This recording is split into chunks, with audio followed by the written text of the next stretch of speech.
Sorry to interrupt you. I had to silence Dude, my here, phone. man. It kept on vibrating. Yo, you were talking what about she said. commissary. Oh, okay. So the average person in there, right?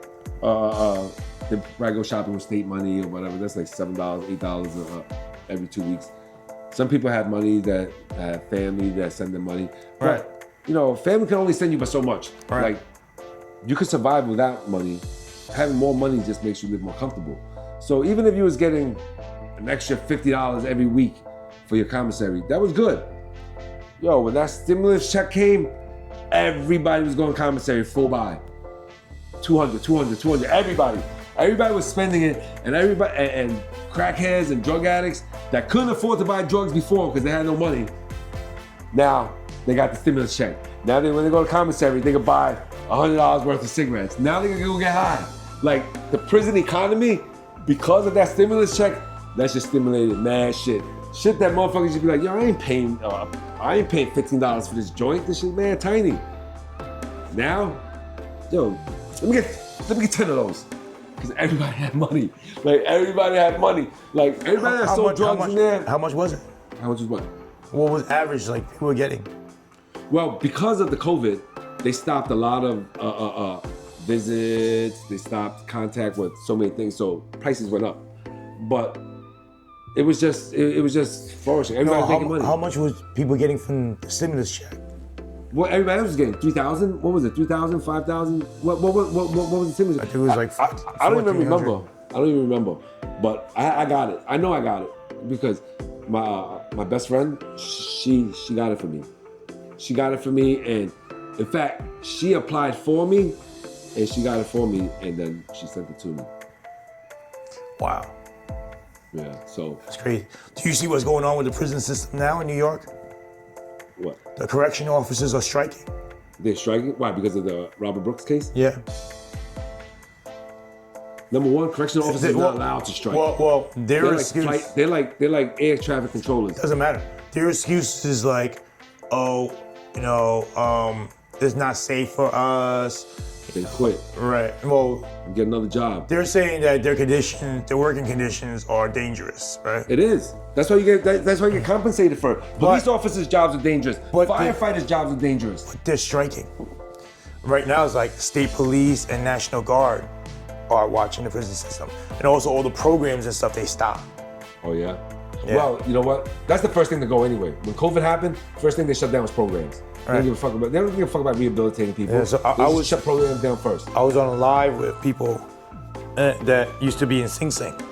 Oh, you should have told me. I was in Sing Sing. Yeah, my boy Prince, my boy LeBron.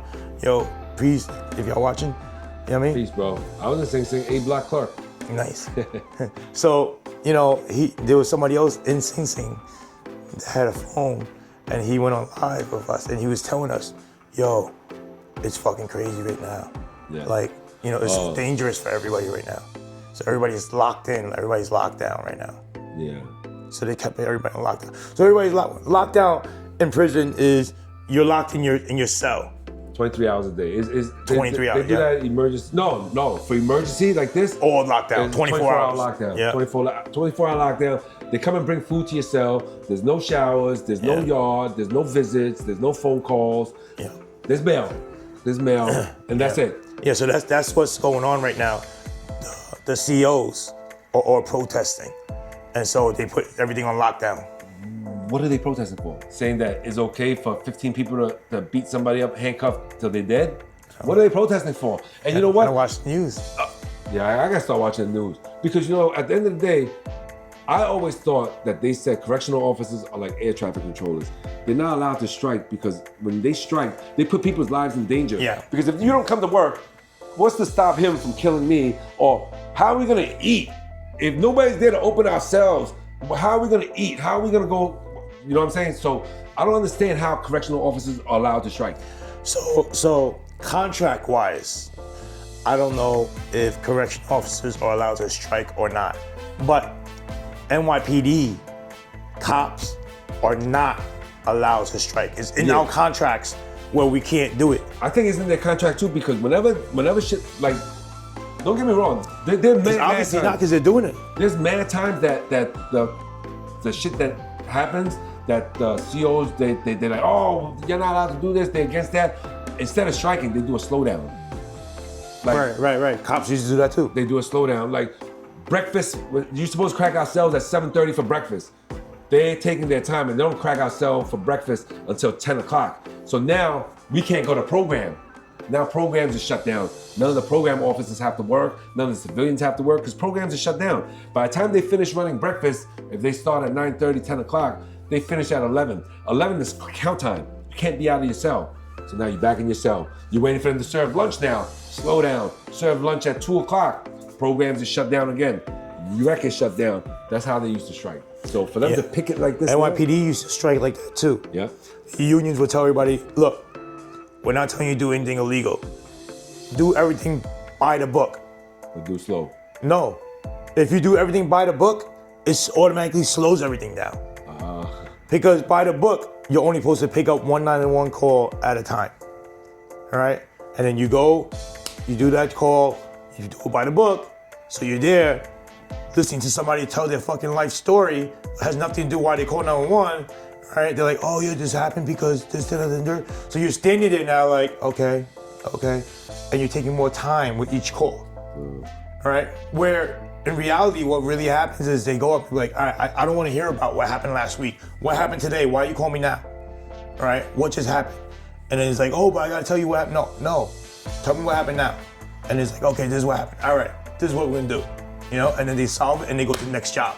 All right? Because they know if you operate by the book, the way they teach you in the academy and stuff like that, you'll never get anything done.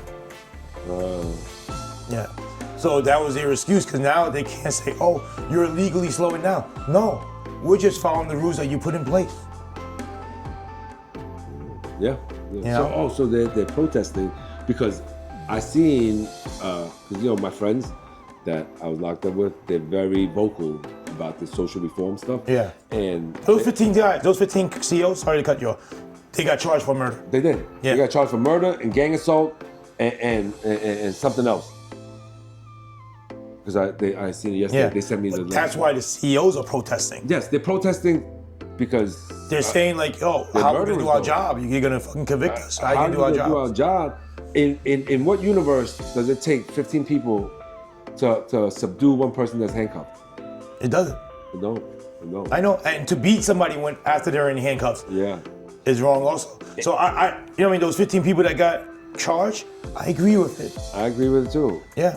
I don't ever think that prison is the answer to the problems of society. I strongly don't believe that prison is the answer. But there's some people that deserve to be in prison. Of course. Yeah. Child molesters, rapists, right.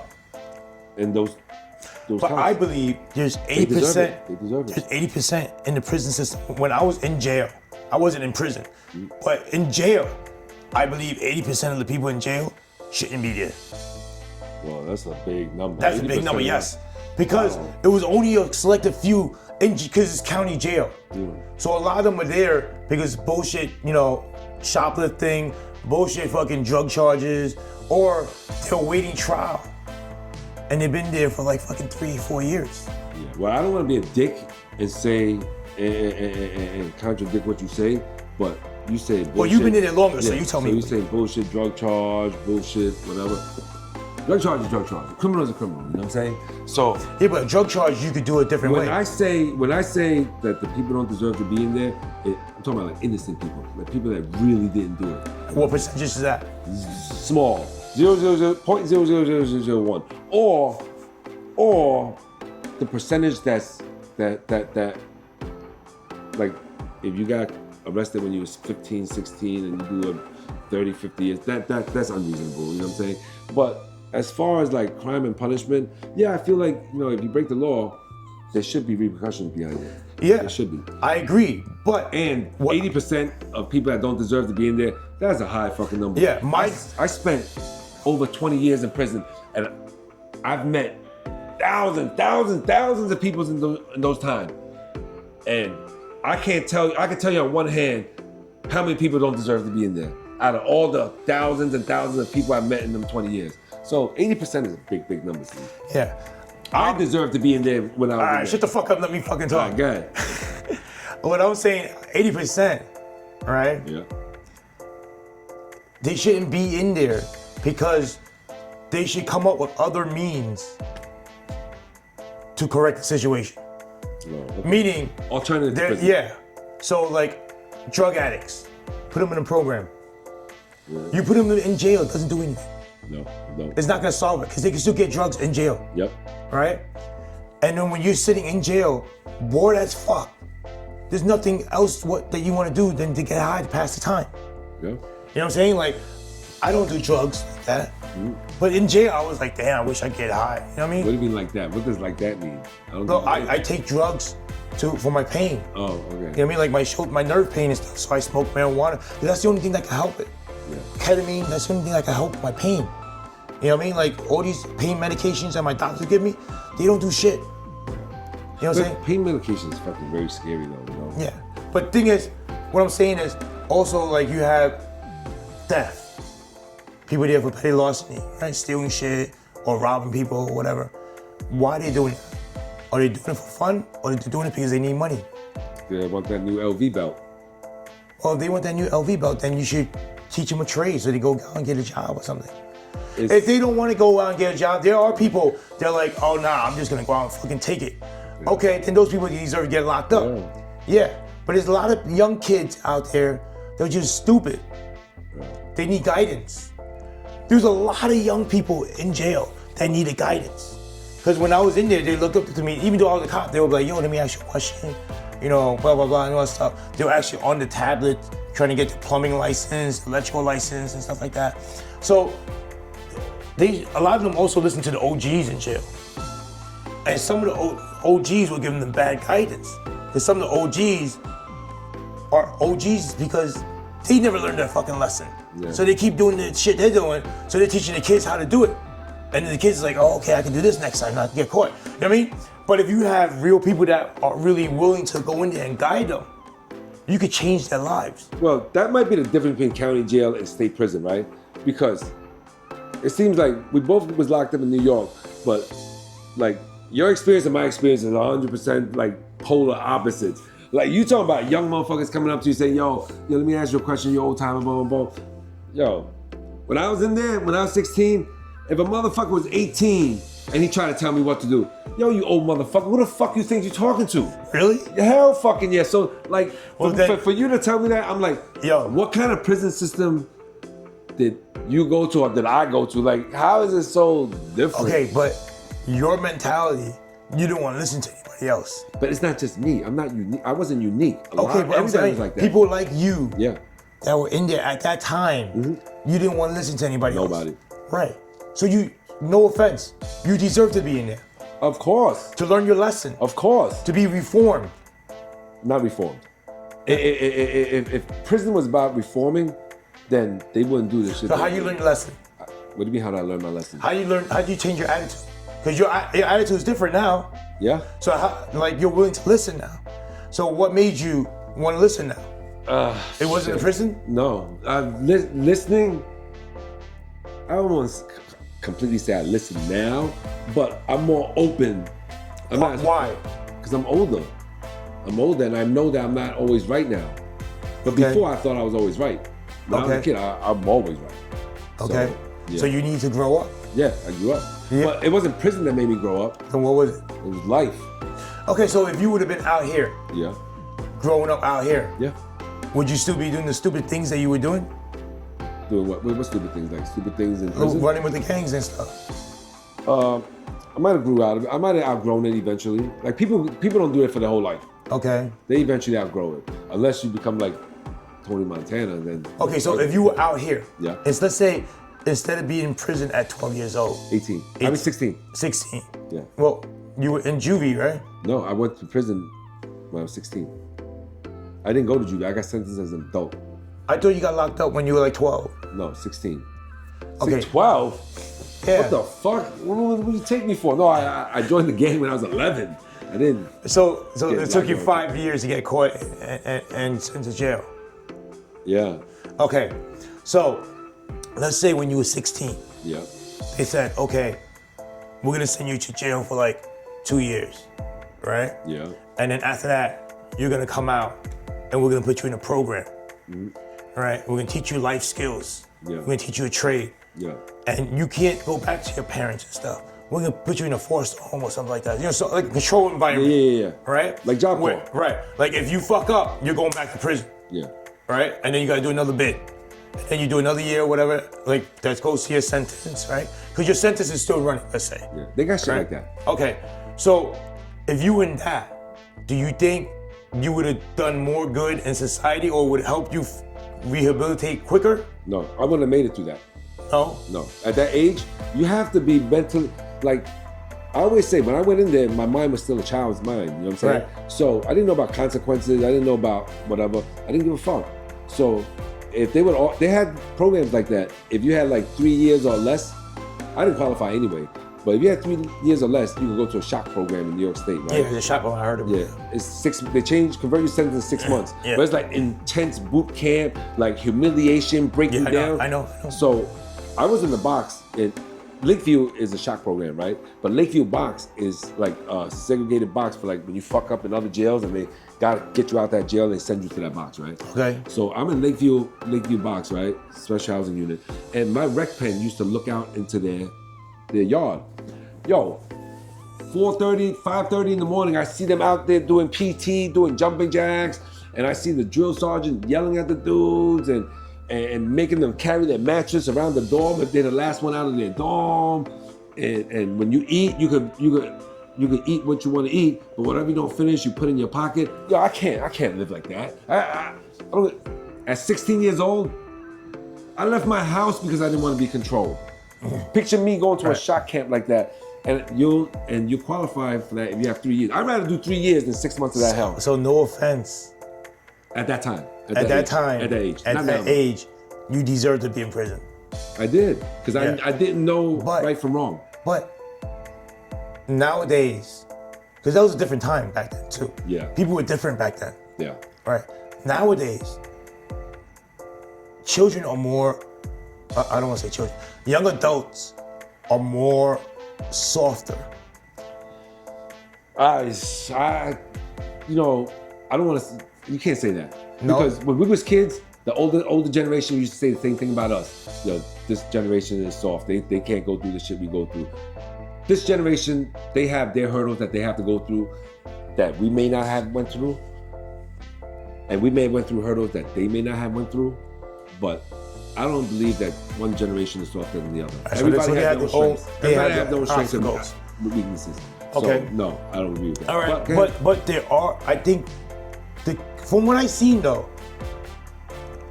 the young adults in there, they were willing to listen to older people. Yeah. Yeah. I mean, you might have to be able to relate to them. How did you relate to them? You're a cop, the ex-cop. How the fuck did they relate to you? Well, I fought the system. Oh, okay. So they were like, okay, you know how the system's fucked up and stuff like that. If I was all right, so for instance, when I was at Rikers, I was in something like the SHU, right, where you're in your cell for 23 hours. Yeah. Whenever we didn't always get yard time. We didn't always get that 1 hour rec. Because what happened was the correction officers would come like 6 o'clock in the morning and they'll fucking say really low, oh, anybody want to go to yard? No, oh, nobody answered? They put in the book, refused. Yeah. And then they walk away and then when you wake up, you're like, yo, how come, where's my yard time? Oh, they came already. So one of the cases, whenever I did get yard, I was in, a fenced up thing by myself. Cage. Right, I was in a cage by myself, and there's a cage right next to me, and so forth. So it's like 4 or 5 cages, right?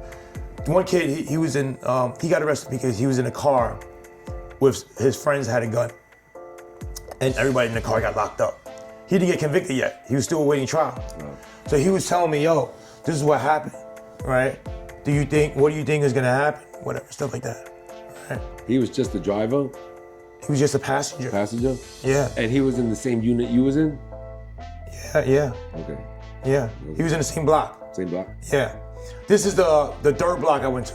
Okay. All right, the first block I went to, they were all killers.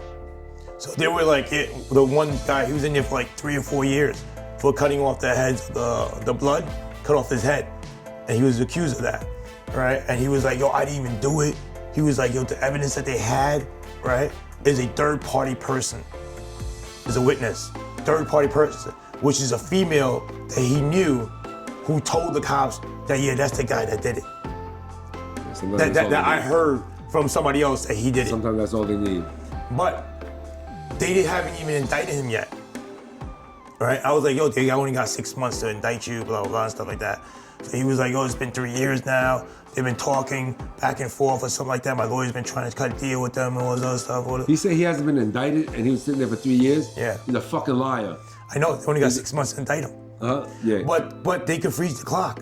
No, they can't. Yes. No. Yes.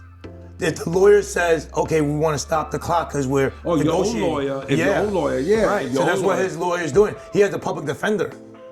So the public defender is like, yeah, we'll stop the clock, but we're making a deal for 3 years. Yeah. I was like, yo, tell your fucking lawyers to start that clock back up. You know, one thing I learned about being in there, in prison, before the invention of the internet, where you could tell people, yo, go check this motherfucker out. We used to have a saying in there. In jail, you can be who you want to be. It's like the army. You can tell your story. Half the shit that come out of motherfuckers' mouths in there, you can't believe. Really? Yeah. Been there for 3 years, didn't even get indicted. Come on. I've been in the penal system my whole life. I've never heard that. He's a fucking liar. He's in PC because you was there because you was a cop. He's in PC because he's a bitch. And he's making up stories. Oh, I've been here for 3 years. They didn't indict me. You don't know what he's in there for. He could be in there for some sex shit. And the only time you have to lie is because you want to hide something. For him to make up that lie, you were probably a fucking sex offender or whatever. That's why you made that lie. Nobody gets stayed in there for 3 years and do not get indicted. I was on Rikers Island for 3 years fighting my case on my first bid. Because I had no bail. Nobody does not get indicted for 3 years. All right, so maybe he did get indicted. No, he's lying. Right, he's hiding when But listen to this, though, all right?